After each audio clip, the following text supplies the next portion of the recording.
escucha? No. A ver, sí, fuerte. Bien. Como familia del Carmelo Descalzo, estamos más que dichosos y felices de recibir la visita de nuestro queridísimo hermano, el Padre Javier, quien es uno de los más grandes y destacados especialistas de la espiritualidad carmelita en todo el mundo. Es realmente un motivo de gozo y de fiesta poder compartir estas jornadas que estamos viviendo como comunidad, como familia del Carmelo Descalzo. Quisiera destacar algunos de los aspectos más salientes del extenso currículum del Padre. Bien, el Padre nació en la ciudad de Burgos, España, en el año 1966. Es sacerdote de la Orden del Carmelo Cristiano. Cursó sus estudios superiores de filosofía en Burgos y de teología en Roma, donde se doctoró en teología con especialización en espiritualidad en el año 1996. Además, ha realizado estudios en Alemania, becado por el Instituto para la Historia de Europa de Maguncia. Entre los años 1998 y 2005, compaginó su tarea académica como profesor en el Teresianum de Roma, la Facultad de Teología del Norte de España y el Centro Internacional Teresiano Sanjuanista de Ávila. También ha impartido clases en otras universidades como profesor invitado en la Urbaniana de Roma, en la Universidad Pontificia de Salamanca, en la Extensión Internacional de la Universidad de Salamanca. Desde el año 1999 y hasta el año 2022 ha sido director del CITES, Universidad de la Mística de Ávila, donde ha dirigido el Máster en Mística y Ciencias Humanas, título propio de la Universidad Católica de Ávila. En la actualidad es profesor de varias asignaturas en el Máster de Mística y Ciencias Humanas de la Universidad de la Mística de Ávila. Es profesor de itinerarios místicos contemporáneos en la mística y de la mística teresiana de Teresa de Jesús y Juan de la Cruz. Cabe destacar que también es profesor de espiritualidad familiar y matrimonial en el Instituto Pontificio de la Familia Juan Pablo II. Dentro de sus tareas como editor, destaca la dirección y codirección de varias colecciones en diversas editoriales. Dirige la colección Caminos de Desde Robo, dirige las colecciones Claves de Estudios Teresianos Sanjuanistas de Monte Carmelo y CITES. También ha formado parte del Consejo Asesor de la colección Clásicos de la Espiritualidad de la Biblioteca de Autores Cristianos. Entre sus publicaciones destaca el libro Edith Stein, Modelo y Maestro de Espiritualidad, que ha tenido 4 ediciones en español y ha sido traducido a diversos idiomas. Ha publicado más de 30 libros de su autoría, más de 20 obras en colección como director y más de 200 artículos sobre temas relacionados con la espiritualidad, la mística y los místicos del Carmelo. También es columnista habitual en el Diario de Ávila desde el año 2013. Ha impartido numerosos cursos y conferencias en toda España, como en otros países de Europa, en casi la totalidad de Latinoamérica, y desde hace más de 10 años también en Japón y otros países de Asia como Taiwán, Vietnam, Hong Kong y China. Bueno, nuevamente resaltar la alegría de poder compartir con el Padre Javier este tiempo de formación, pero también de encuentro fraterno. Motivos todos para agradecer al Señor la grandeza de sus detalles al permitirnos poder estar aquí presentes. Muchísimas gracias. Bueno, la verdad que estos 3 días, sobre todo cuando lo presentan a uno, es casi como una penitencia. Uno tiene que escuchar todo lo que uno ha hecho, o algo de lo que uno ha hecho, ¿no? Pero siempre se deja de lado todos los pecados y esa vida que también acompaña el caminar de uno, ¿no? Pareciera como que uno solo hace cosas importantes, pero no. También tenemos que hacer el día a día, tropezar en el día a día, levantarnos en el día a día y como todos, pues tratar de dar lo mejor al servicio de esta causa, que es la causa de Jesús, la causa de Dios, al servicio del reino y al servicio de los demás.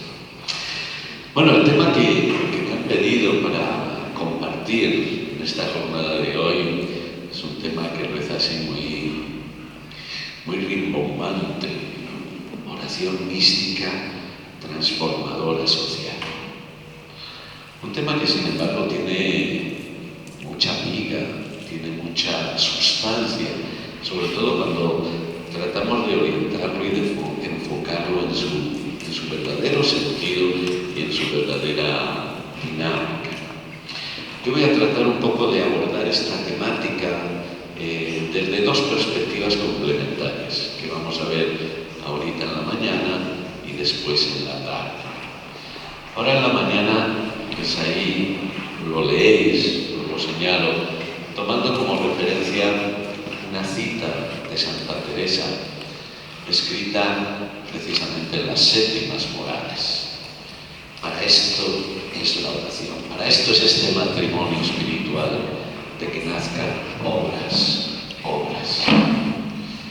Y tomo de referencia esta frase porque precisamente creo que es la que mejor traduce y sintetiza lo que significa verdaderamente ese proceso transformador de la oración. Oración mística no entendemos en la dinámica no de que tengamos éxtasis y experiencias extraordinarias, sino en el sentido de que nos abrimos al encuentro, a la experiencia de Dios, y cómo esa experiencia de Dios va ejerciendo en nosotros todo un camino de transformación, de maduración, de crecimiento que nos lleva a implicarnos más en la realidad que nos envuelve. Que es en el fondo el gran sentido que le da Teresa a esta dinámica y lo que ella descubre que significa la oración, ¿no? Ya desde que escribe su primer tratado de oración en el libro de la vida, ¿no? Esas 4 maneras de regar el huerto, ya en el capítulo 11 del libro de la vida, donde comienza a explicar ese tratado de oración, ella añade esta frase. Ahora vamos a tratar con aquellos que se animan o que quieren ser siervos del amor, porque en esto consiste este camino de la oración. Para mí esto es sumamente importante, sobre todo si queremos entender y comprender lo que verdaderamente implica, significa el camino de la oración, que es tan esencial a la vida y al dinamismo del Carmelo, ¿no? No es un camino de una práctica, sino que Teresa desde el inicio y luego al final nos lo presenta como un proyecto de vida, de seguimiento de Jesús y de servicio en el amor. Y lógicamente todas esas realidades que nos transforman en primera persona se convierten también en transformadoras de la realidad social. Es decir, no hablamos de la oración como simplemente una petición, ay Señor, cambia la sociedad, ay Señor, que no haya guerras, ay Señor, que no haya no sé qué. Sí, esa oración de petición es fundamental, pero ante todo y sobre todo la oración es transformadora en primera persona de aquel que se aventura a entrar por este camino, de aquel que se decide a ser siervo del amor. En definitiva es lo que cualifica el proceso teresiano de oración. Todos conocemos también la definición que da Teresa a la oración, ¿no? Como un trato de amistad. Y por lo tanto estamos hablando de una dimensión más profundamente evangélica, como veremos y entenderemos, que implica la oración, sobre todo cuando la entendemos en esta clave mística, experiencial, de apertura al encuentro de tú a tú con el Señor, que es lo que siempre acontece en esa oración consciente en la que abrimos el corazón a la presencia. Bueno, yo quisiera comenzar. Bueno, este es el tema que veremos ahora. En la tarde lo vamos a complementar acercándonos a lo que Teresa nos presenta como los frutos de la cima del camino de la oración, de las séptimas morales, para que percibamos y veamos cómo realmente este camino nos lleva a una implicación y a una verdadera transformación, tanto personal, ética, como una transformación que podríamos llamar social y política, no en el sentido de crear un partido político, sino en el sentido de implicarnos verdaderamente en la transformación de la sociedad y del mundo. Y veremos cómo estas dos cosas no se pueden separar en la dinámica y en la perspectiva que nos plantean siempre los místicos y que nos plantea el Evangelio.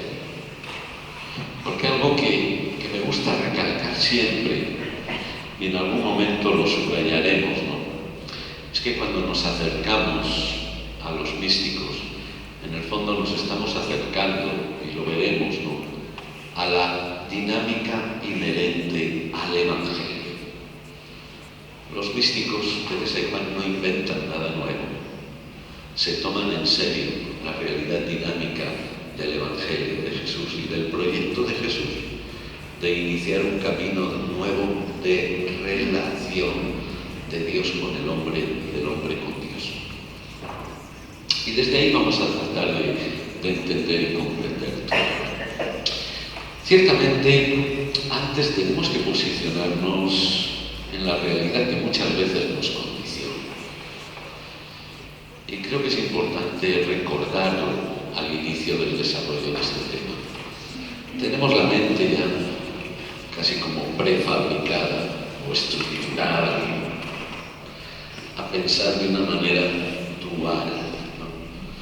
Contemplación, apostolado, acción, oración, fe, vida. Y nos hemos creado mentalmente la idea de que son dos realidades casi opuestas.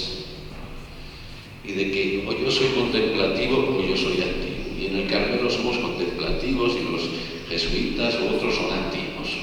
Mentira. Eso es falso. Una cosa son las formas y otra cosa es la esencia. Y vamos a tratar, o quisiera yo, un poco destruir esa mentalidad que nos condiciona también muchas veces, ¿no? Porque nos lleva a entender o a falsificar muchas veces lo que es la esencia de nuestro carisma y de nuestra vida, ¿no?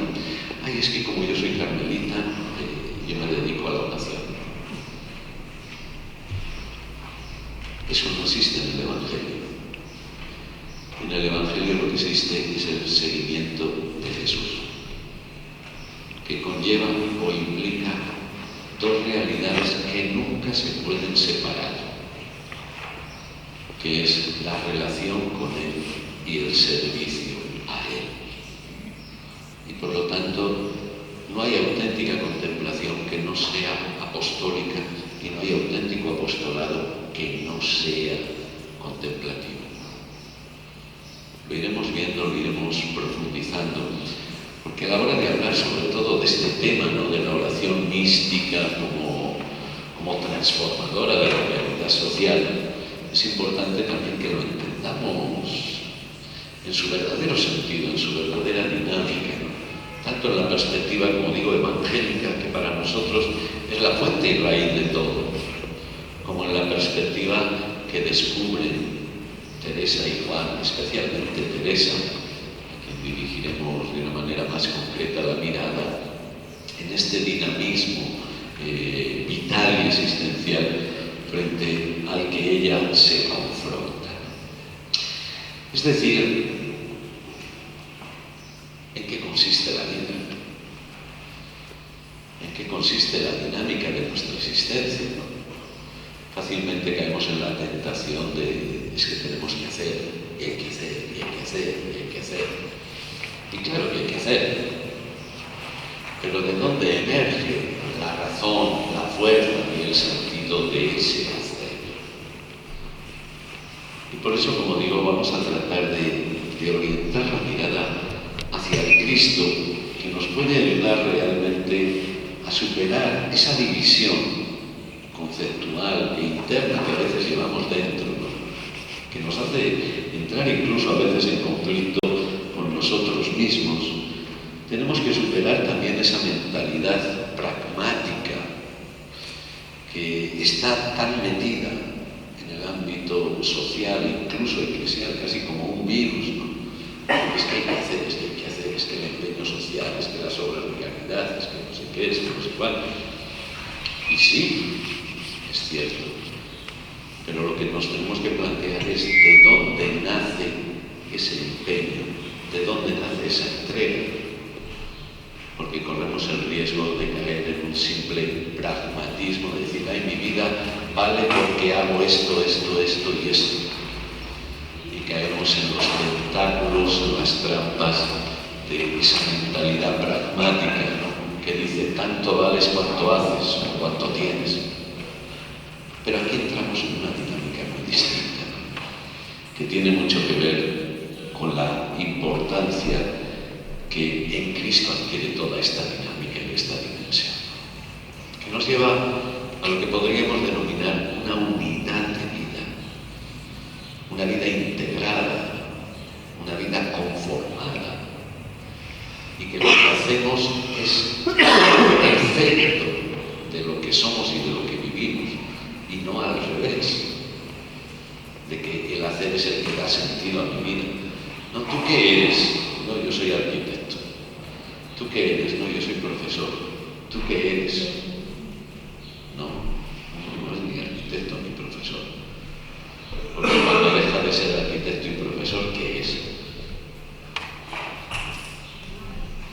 No es lo que hacemos lo que nos define, sino lo que somos, lo que se expresa en lo que hacemos. De tal manera que aquí tenemos también un reto importante que va a configurar sin duda alguna la dimensión de este camino y de este proceso de vida, ¿no? Y de entender cómo nuestra entrega, nuestra dedicación a la oración, como el corazón, como el centro de nuestra existencia, tiene un carácter profundamente dinámico y apostólico, incluso de una manera activa y visible. Yo pienso en Teresa de Jesús, y hacia ella quiero dirigir un poco la mirada para que entendamos también cómo ella llega a forjar todo un camino y en qué dirección ella quiere forjar este camino. Diríamos, la dimensión testimonial, experiencial, es la que está a la base definitiva de nuestra realidad carismática, ¿no? De lo que implica y significa el Carmelo, pero también de lo que implica o significa el ser cristiano. Porque si vamos al fondo del problema, lo que a Teresa le preocupa realmente es en qué consiste ser cristiano de veras. O como ella diría, en qué consiste ser amigo de Dios. Porque frente a la realidad que ella se encuentra, se va a topar siempre con una gran problemática que ella va a expresar de esta manera, ¿no? Diciendo, bueno, sí, hay aquí muchos cristianos, muchos creyentes, todos son católicos, pero ¿cuántos son amigos verdaderos de Jesús? De tal manera que ahí va a emerger una conciencia que se va a ir forjando en el proceso vital de Teresa y que va a incidir muy fuertemente en sus tomas de decisiones. Ahí os pongo también Marta y María, que va a ser una realidad profundamente conflictiva en Teresa. Cuando uno se acerca a Teresa en el proceso de su vida, cuando después de hacer todo un camino de oración se da cuenta que no puede quedarse en su casita tranquilita, sino que su corazón se ensancha a toda la problemática social y eclesial de su tiempo, ¿no? A ella le preocupa profundamente, como lo veremos después, su implicación personal y directa por Cristo. ¿Qué puedo yo hacer? Y el gran interrogante de Teresa va a ser ese, que le va a llevar a entrar en una dinámica de conflicto con ella misma, porque se encuentra con un ambiente social que no le permite hacer nada porque es mujer. Y aún así sigue buscando cómo responder a la exigencia de ese amor con el que se ha ido encontrando y que la ha venido transformando interiormente y ensanchando su corazón, ¿no? Hasta el punto de decir Teresa, yo 1000 vidas daría por salvar solo un alma, ¿no? O sea, esa preocupación profundamente pastoral, social, por el otro, ¿no? En definitiva la lleva a plantearse toda una búsqueda que en el fondo va a resolver ella frente a ese conflicto tradicional en la historia de la vida de la Iglesia. Marta o María, ¿quién es más importante? Marta o María. Veremos lo que hace Teresa. Pero emerge otra problemática, y una problemática que es esencial al Evangelio: el amor a Dios y al prójimo, síntesis del seguimiento de Cristo. Un mandamiento nuevo, el único mandamiento a partir de entonces: amar a Dios y al prójimo como a uno mismo. Y en esto conocerán que sois mis discípulos. Es decir, no se trata simplemente de una línea vertical, sino también de una línea horizontal. Dos realidades que se unen y que se implican mutuamente, y que nos hablan, por un lado, de la dimensión contemplativa de la vida, y por otro lado nos hablan de la dimensión apostólica. En Jesús van siempre unidas. No hay amor a Dios sin amor al prójimo, y no hay amor al prójimo sin amor a Dios.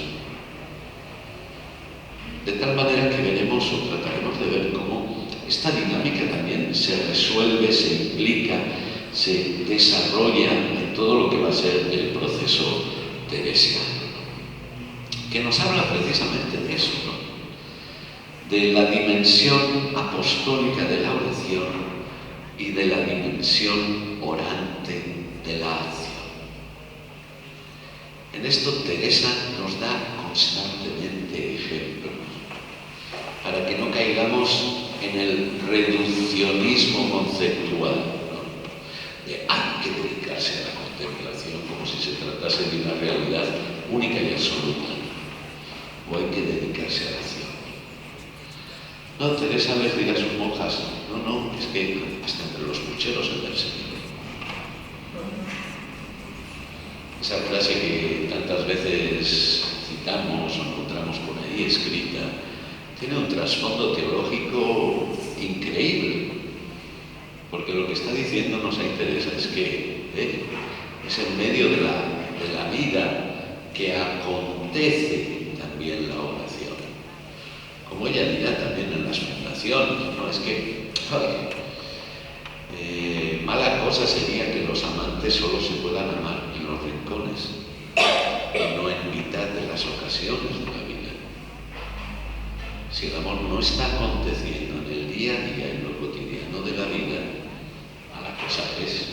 O cuando les sacude fuertemente a sus monjas y les dice, cuando veo esas tan encapotadas en su oración, que no las moleste ni una mosca, porque piensan que van a perder la devoción. Y digo, cuán poco entienden de lo que es ser orante. Y dice, la oración ¿en qué consiste para Teresa? No, que si tu hermana está enferma y te necesita, dejes tu oración y vayas a servirla, porque ahí estás sirviendo al Señor, ahí estás amando, ahí estás cumpliendo su voluntad y su deseo. Pongo estos ejemplos simplemente para que veamos, ¿no?, cómo Teresa trata siempre de superar ese peligro o esa tentación del encerramiento en una dimensión parcial de la vida, que si no va implicada en la otra dimensión, corre el riesgo de perderse. Fijaos, y esto es muy interesante. Cuando Teresa, después de todo un camino de oración, que va a facilitar su conversión, ¿no? Después de darse cuenta de sus errores en la vida, después de darse cuenta de hasta qué punto el amor de Dios era lo verdaderamente central, ¿no? Después de que hace todo ese camino que le va a llevar primero 20 años hasta la conversión y luego casi otros 10 años hasta que emerge en ella esta dimensión profundamente apostólica, ¿no? En ese momento ella se plantea, ¿no? ¿Y qué podría hacer yo por el Señor? Pensaba, ¿qué podría hacer por el Señor? Es la primer gran interrogante que emerge en Teresa. Esto es muy interesante. ¿Por qué? Porque el proceso de oración que hace ella personalmente y que después va a dar origen al Carmelo de San José y a todo el resto de Carmelos que emergerán a partir de ahí, emerge desde una preocupación profundamente apostólica. Teresa no se plantea, pensaba, ¿cuánto podría orar por el Señor? No, ¿qué podría hacer yo por el Señor? Es decir, ¿cómo puedo yo ayudar a este Señor? ¿Cómo puedo yo implicarme en su obra? ¿Cómo puedo realmente ayudar a Jesús en su proyecto de salvación de toda la humanidad? De tal manera que fijaos aquí cómo emerge ese profundo corazón apostólico en Teresa. Y a partir de ahí comienza ella a plantearse la búsqueda. ¿Qué hago? ¿Qué hago? ¿Qué puedo hacer por este Señor en medio de una realidad social que ciertamente no le favorecía? Pero al fin y al cabo, cada uno tiene que vivir en su tiempo y encontrar la salida, la respuesta y la acción dentro de la realidad contextual de su tiempo. ¿Y cuál es la respuesta de Teresa? Bueno, lo primero es vivir consecuentemente con mis consejos evangélicos. Esto ya también es muy interesante en Teresa, porque Teresa no se plantea el responder simplemente haciendo cosas, sino en primer lugar viviendo consecuentemente con su condición, que ella no la reduce a una realidad formal, sino que la reduce o la orienta hacia los valores evangélicos. Y por eso Teresa habla de consejos evangélicos, no habla de votos. Consejos evangélicos que luego va a plasmar ella en esas tres grandes virtudes del seguidor de Cristo y del orante, ¿no? El amor de unos con otros, la pobreza, la humildad. ¿Qué podría hacer yo por el Señor? Es decir, ¿cómo puedo yo, mujer pobre, débil, condicionada por la realidad de mi tiempo, encerrada entre cuatro muros, cómo puedo yo hacer algo por el Señor? Esto es muy hermoso, cómo se va dando en el proceso interior de Teresa. Si leemos, por ejemplo, sus exclamaciones, que son esas oraciones, esos soliloquios en que ella en el fondo se abre totalmente frente a Dios, ahí emerge esa lucha interna que ella tiene por tratar de responder, por tratar de encontrar una vía, por tratar de dar un valor o un sentido apostólico a su vida de oración, porque ella sabía que no podía hacer más, dada la situación o las circunstancias del tiempo en que se encontraba. También desde una conciencia muy clara, que este ensanchamiento del corazón de Teresa no acontece de manera casual. Es muy curioso percibir cómo pues, a pesar de lo santa que era Teresa desde pequeña, la preocupación por los demás apenas aparece, salvo los de su familia. Pero una preocupación por la problemática social, ambiental, por lo que está pasando en las guerras de religión, por lo que está pasando después en las Américas. Eso emerge cuando su corazón se ha ensanchado en la oración y se abre a percibir la necesidad del mundo. Esto va a ser un elemento también muy importante, ¿no? Que nos hace percibir hasta qué punto un camino de oración bien entendido puede ser transformador de la persona y ensanchador de esa dimensión profundamente apostólica. Y no cabe duda de que cuando Teresa se plantea esa realidad, está viviendo un auténtico drama interior. Teresa es vista como la contemplativa por excelencia, y sin embargo ella se pone como defensora de Marta y no de María. Y tiene esos hermosos textos, sobre todo en la exclamación 14, creo que es, donde ella pelea con el Señor y le dice: oye, tú trataste muy mal a Marta.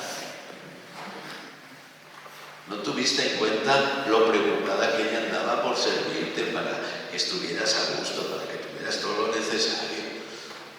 No tuviste en consideración. Y Teresa vive esa pelea interior. ¿Por qué? Porque en el fondo ella quiere ser Marta, pero no la deja, no puede. Y tiene que adecuarse a la realidad de María.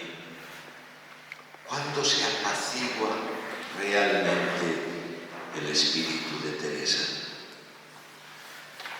Cuando se da cuenta, precisamente en esta pelea con ella misma y con el Señor, de que la oración y la acción tienen la misma raíz y el mismo fundamento. Que no se trata ni de orar mucho ni de hacer muchas cosas, sino que se trata junto de llevar adelante una vida consecuente, descubrir que el fundamento de todo es el amor. Amor es el que da valor a todas las cosas, dirá Teresa. Y a partir de entonces comienza ella casi un poquito a apaciguarse. Aunque sus ansias apostólicas van a acompañarla siempre, que se van a expresar y se van a manifestar a través de esa vida consecuente con lo que ha prometido, a través de esa oración en la que ella entra en comunión profunda con Dios y intercede o capitanea todo ese proyecto, ¿no?, de defensa de la Iglesia, etcétera, etcétera. Pero al mismo tiempo esa dimensión profunda de que ese amor que da valor a todas las cosas es el que potencia y forja en cada uno de nosotros la actitud del servicio. Dirá Teresa, el servicio es efecto del amor. El servicio es el amor en acto. Y por eso cuando al final del libro de la vida, todavía no habiendo llegado al matrimonio espiritual, Teresa vive todavía en esa lucha interior, ¿no?, por vivir la plenitud, ¿no?, ese anhelo de cielo que tiene. Ella dice: o padecer o morir. Una frase que también tiene un contenido teológico profundo, pero que hemos leído muy mal, porque el padecer teresiano no es sinónimo de sufrimiento, sino de servicio, de entrega. Es decir, o padecer, es decir, viviendo, sirviendo, o morir. Porque la única manera de vivir la plenitud del amor es en esas dos dinámicas: o alcanzar la unión plena o ejercitarse en la vida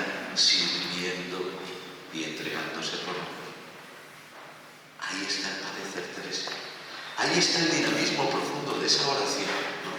De esa oración transformadora que va a ir cambiando su mentalidad y que le va a ir abriendo a entender, a comprender y a integrar lo que podríamos decir las dos caras de la misma moneda, las dos realidades inherentes al seguimiento de Cristo, ¿no?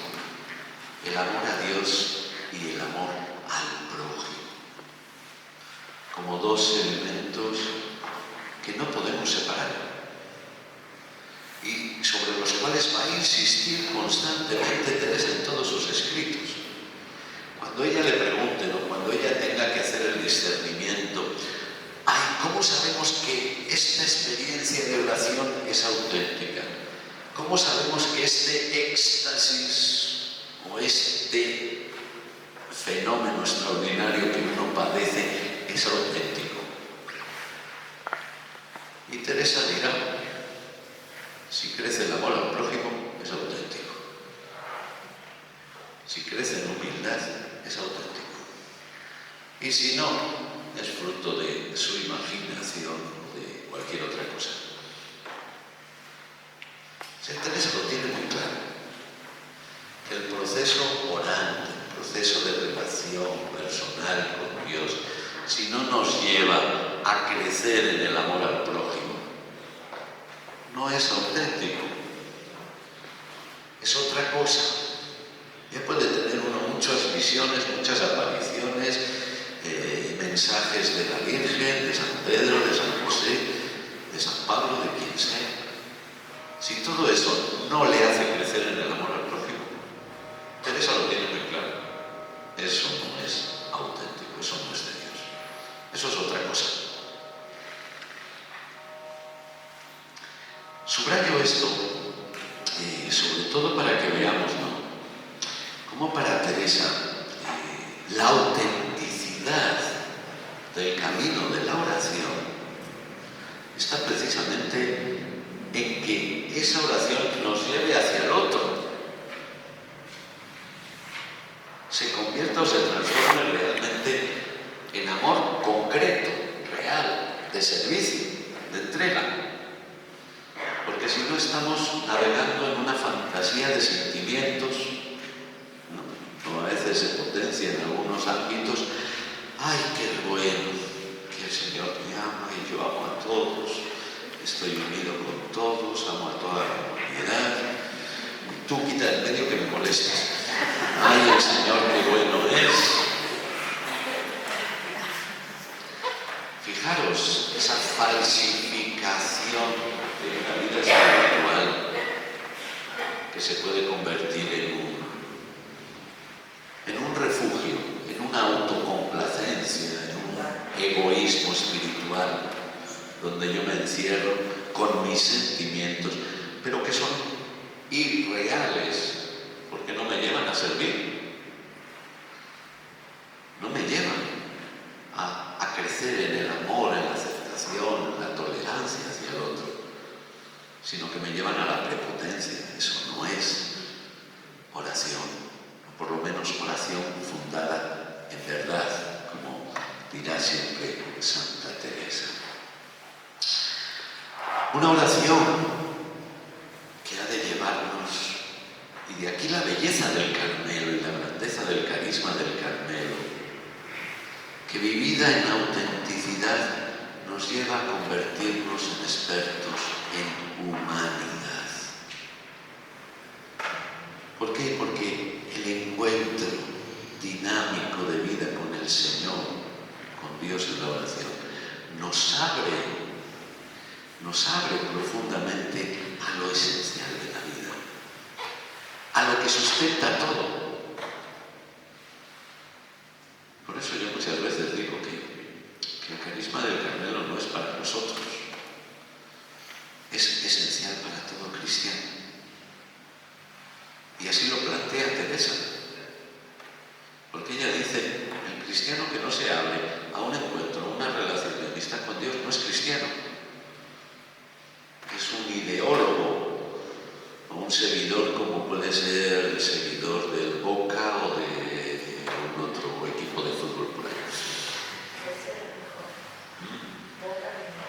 pues.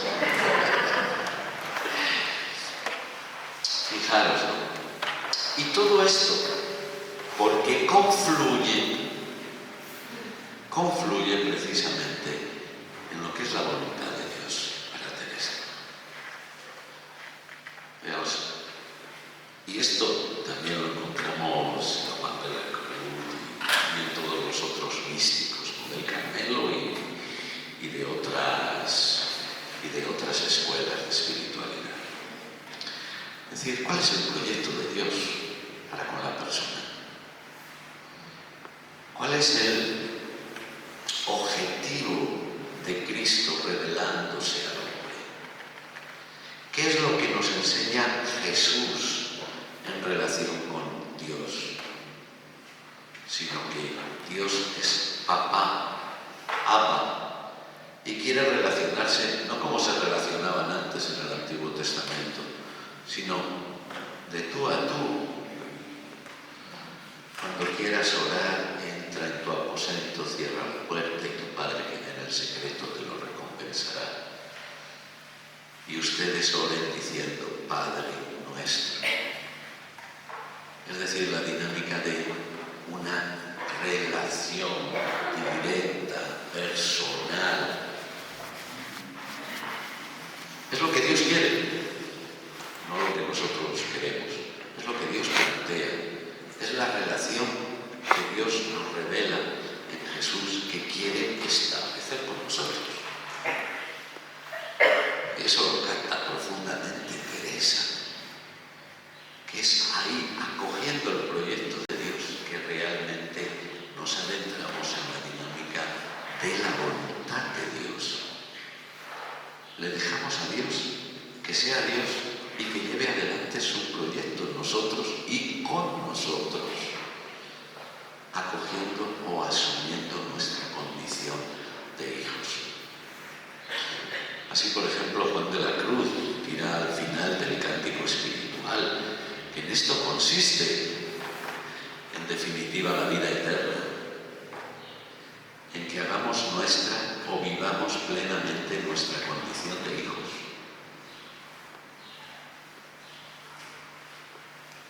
Cuyo don ya hemos recibido y cuyo don ejercitamos y vivimos. ¿Dónde? ¿Dónde vivimos la relación paterno-filial o materno-filial? ¿Dónde acontece la relación padre, madre, hijo? En la relación, no en los papeles que tiene el Estado. Ahí hay un certificado de que este es padre o que esta es madre o que este es hijo. Pero ahí no acontece la paternidad, maternidad o filiación. La paternidad, filiación acontece en la relación. Proyecto de Dios, voluntad de Dios, que al mismo tiempo, fijaos la inteligencia y la percepción profundamente psicológica que tiene Teresa cuando nos adentra en este proceso de la oración mística, cuando nos quiere abrir a que esa oración nos transforme desde la relación y que esa oración al mismo tiempo nos lleve a transformar el mundo. ¿A qué ha venido Cristo?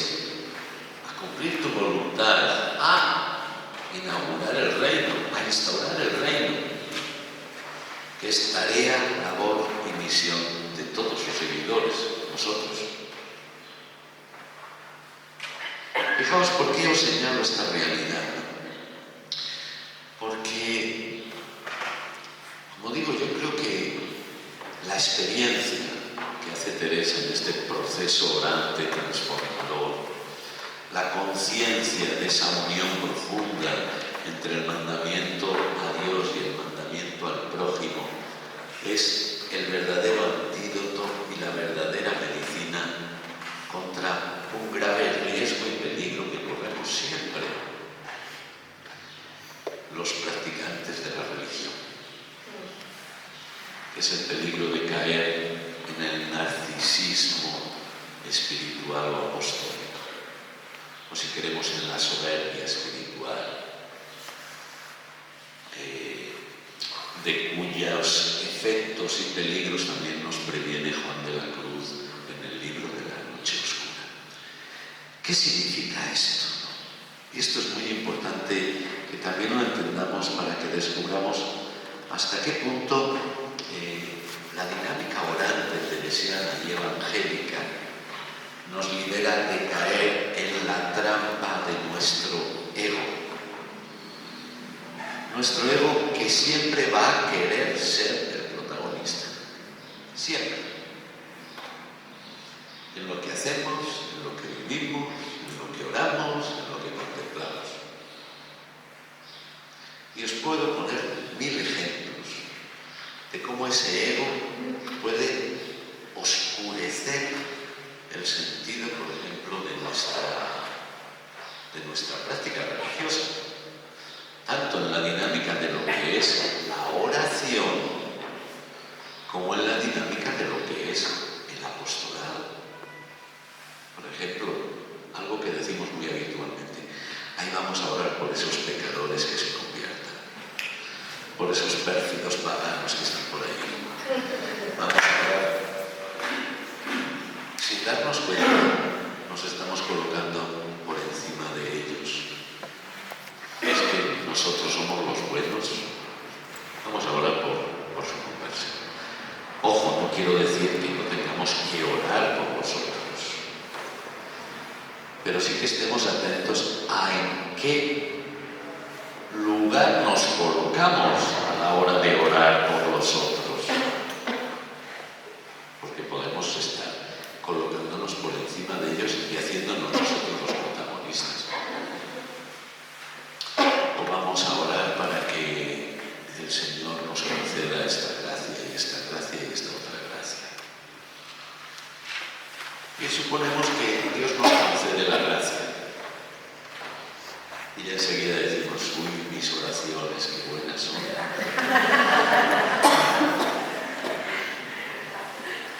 ¿Son tus oraciones o es Dios?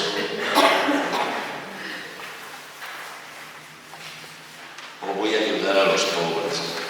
Ay, es que he dado hoy tantos pesos de limosna. He ido a la cárcel, he visitado a los presos. Uy, qué gusto me siento, que he hecho el bien por los demás. Y está muy bien lo que has hecho, pero ahí estás engordando tu ego. No estás actuando como un emisario que se está entregando gratuitamente y por amor al otro. Estás buscando tu propia satisfacción. Ojo a esto, porque esto es una tentación que tenemos todos los días, si no estamos atentos. Porque fácilmente nos convertimos nosotros en los protagonistas. Y lo peor no es eso. Lo peor es que le quitamos a Dios el protagonismo. Soy yo que hago obras de penitencia, soy yo que soy capaz de esto, soy capaz de otro. Y cuando caemos en la disyuntiva acción-contemplación, fácilmente podemos enmarañarnos en el intimismo de la oración. Y en el fondo no es más que una huida muchas veces de la realidad. Y no, yo me voy a centrar, voy a orar mucho, voy a orar mucho.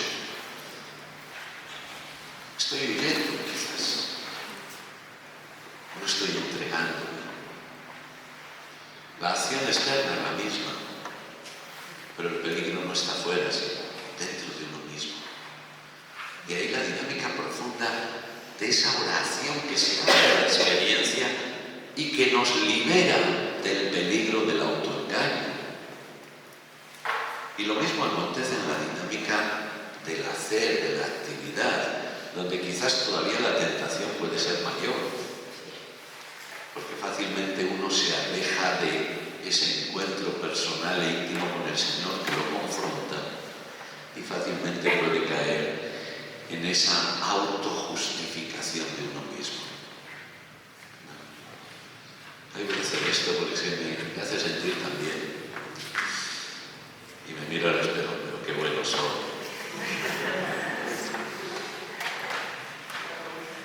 Ojo, ojo con ese peligro. ¿Cuál es el remedio? El remedio es muy fácil, vivir siempre en esa dinámica de apertura con el Señor, en esa oración que nos abre a la experiencia y al contraste,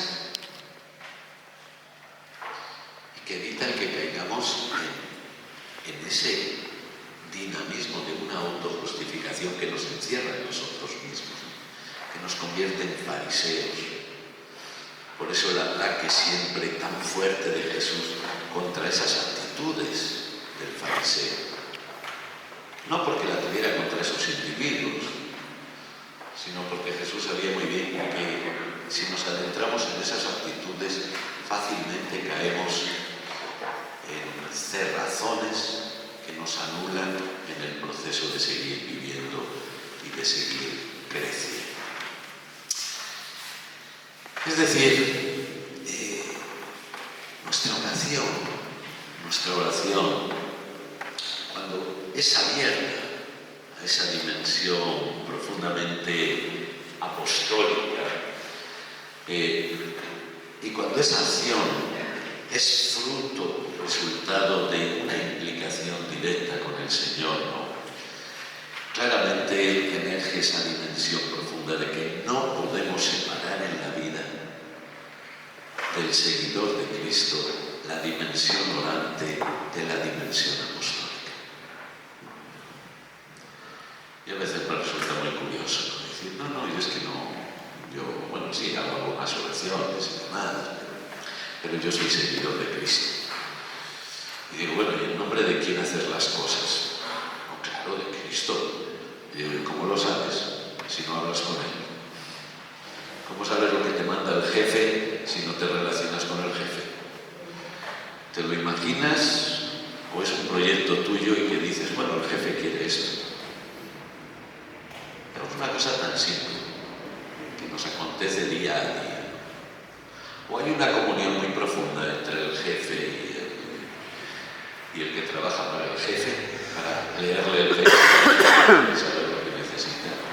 De otras maneras, si no entramos en esa dimensión, ¿cómo podemos ser enviados de alguien con quien no nos relacionamos? ¿O cómo podemos relacionarnos con alguien al que no escuchamos?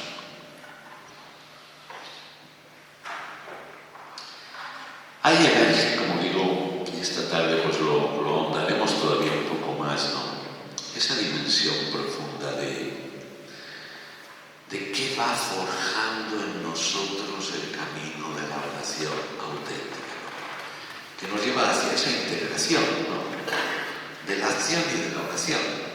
Esto no quiere decir que tengamos que hacer grandes cosas, grandes obras apostólicas, ¿no?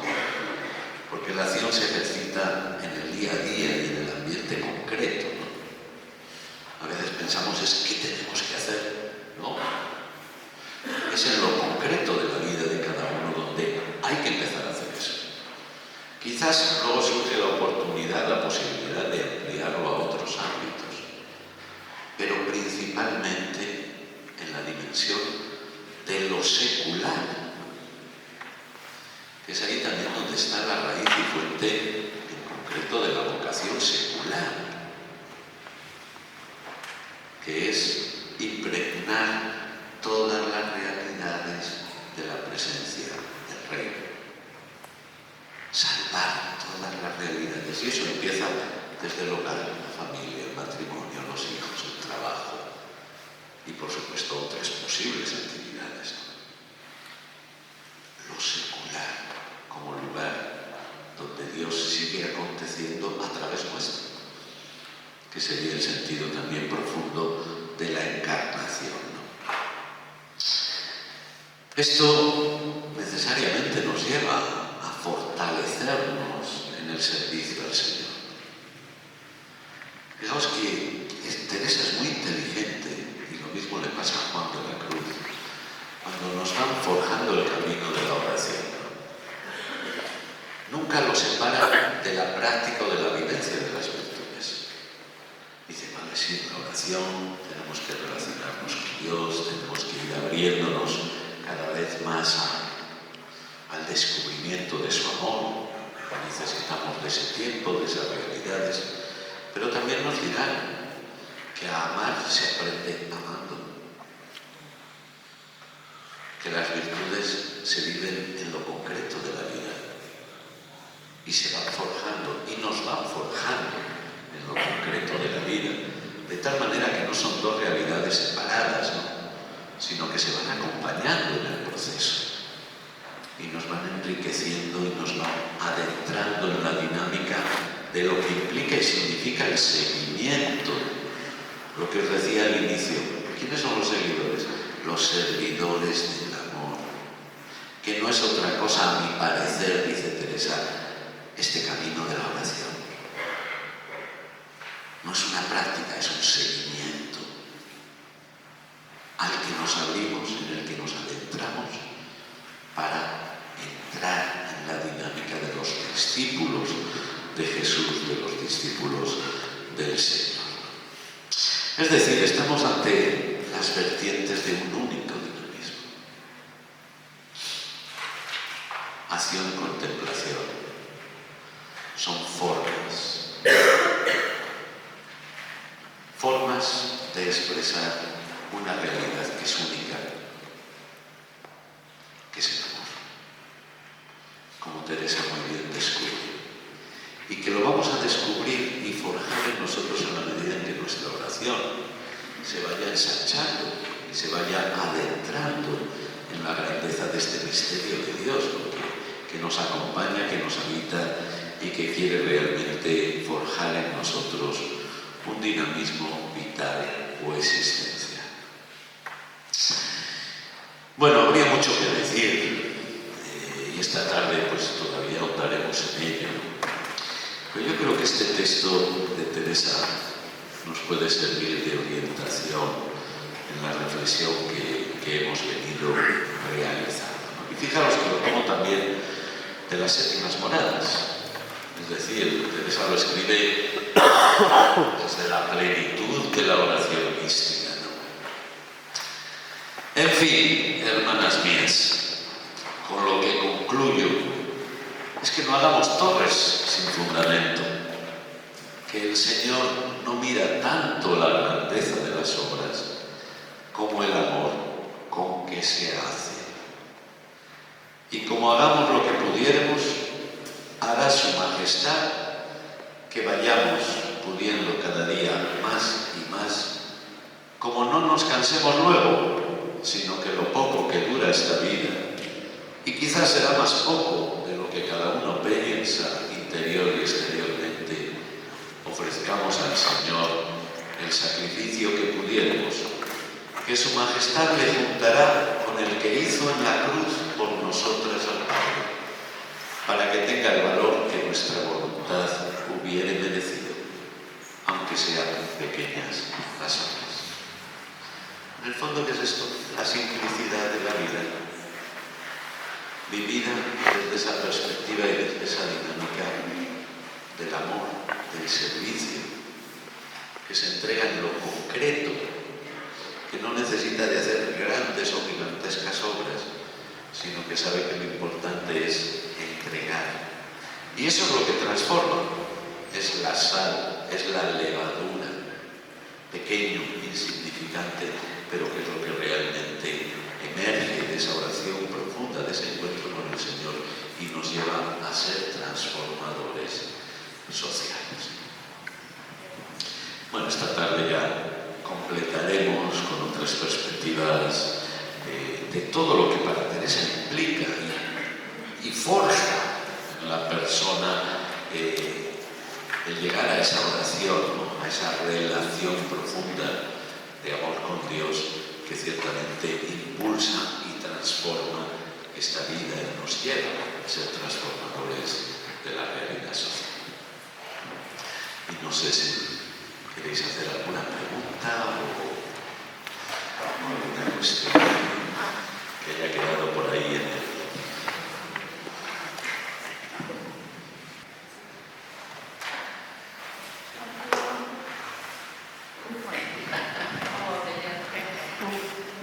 Lo lindo que vos dijiste, ¿no?, del principio, sobre la oración y la acción. Muchas veces el planteo que nos hacemos, ¿no?, tal vez tontamente, que las dos son esfuerzos puros, ¿no? Como que el esforzarnos por la oración, el esforzarnos por también hacer, hace como que muchas veces sea como un esfuerzo inalcanzable poder tener la combinación de ambas, ¿no? Yo me hacía la imagen, y siempre me hice la imagen de un pájaro con sus dos alas, ¿no? Por un lado, que aletea la oración, y por el otro lado la acción, ¿no? Que las dos tienen que ir unidas, porque si no el pájaro no agarra vuelo, ¿no? Eso, ¿no? Sobre el tema del esfuerzo, sobre tanto la oración como la acción. Sí, no, me parece muy hermosa esa imagen, tiene mucho de verdad. ¿Por qué? Porque al final son dos dimensiones de una única realidad. O sea, que la percibimos y la observamos, yo diría que en toda la vida. Lo que pasa es que hemos estructurado nuestra mente desde estos conceptos que andamos divididos muchas veces, ¿no? Dicen, ay, estoy a misa, estar con el Señor, luego salgo a la calle y ya estoy con quién. Con los que aparecen por la calle. No, también estoy con el Señor. El problema es que hemos creado una mente de división, y eso nos impide vivir la continuidad que tiene todo en la vida.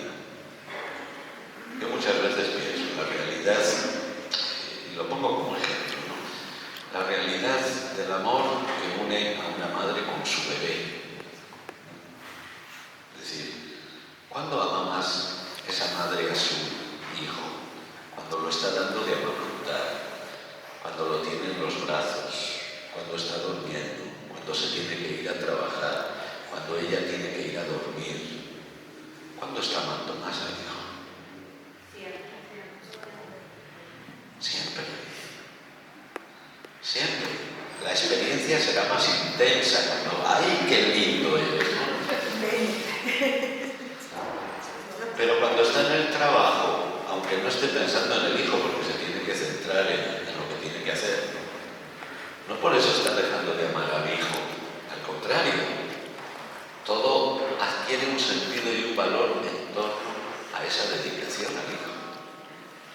Lo mismo en la vida de la fe, a veces la hemos convertido en algo excesivamente artificial, ¿no? Es que si no estoy pensando en Dios, es que si no estoy... No. Lo que hay que potenciar es esa dinámica del amor profundo, que luego unifica todo en la vida. Porque entonces hasta entre los pucheros son del Señor.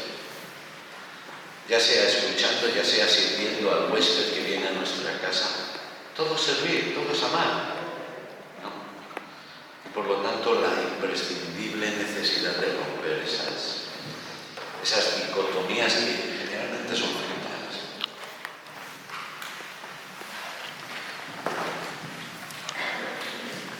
A mí un poco me preocupa la realidad de la juventud actual, en el sentido de que usa mucho la meditación, pero no desde Dios. Porque hasta a mí no me enseñaron esa relación personal con Dios. Como usted dice, de verlo a Dios en lo cotidiano. Entonces, mi pregunta es, ¿cómo llevar o tratar cuando yo medito, pero en realidad meditar es encontrarse con uno mismo y tratar de encontrar esa relación personal con Él, que es como lo vemos nosotros? Pero ¿cómo se llevaría a una persona que está en eso a que él trate de relacionarlo directamente con Dios?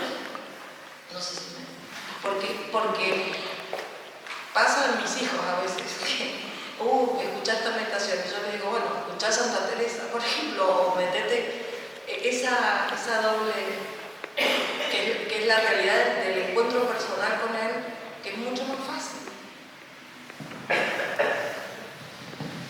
Sí, no, es un problema real, pero al mismo tiempo yo diría que con una perspectiva positiva.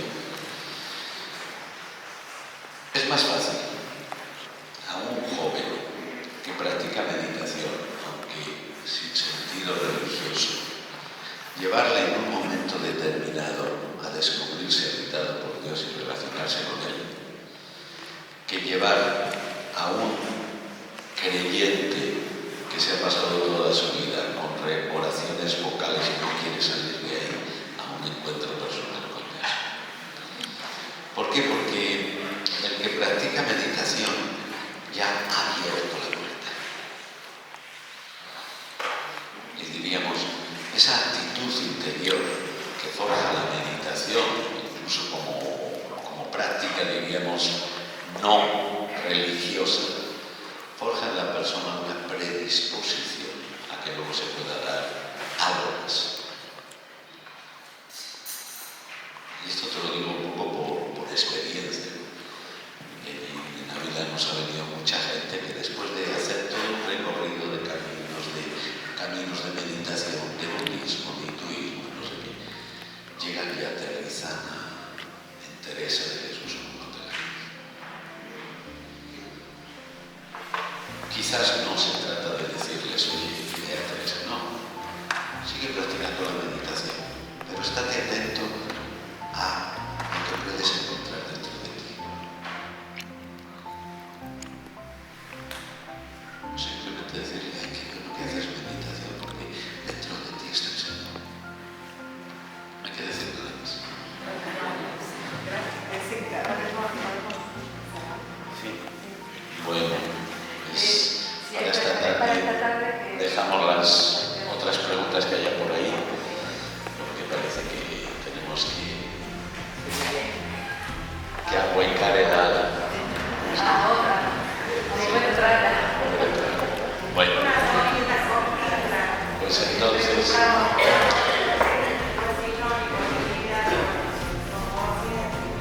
luego lo hacemos. Esas son preguntas que requieren algo más de tiempo para responder.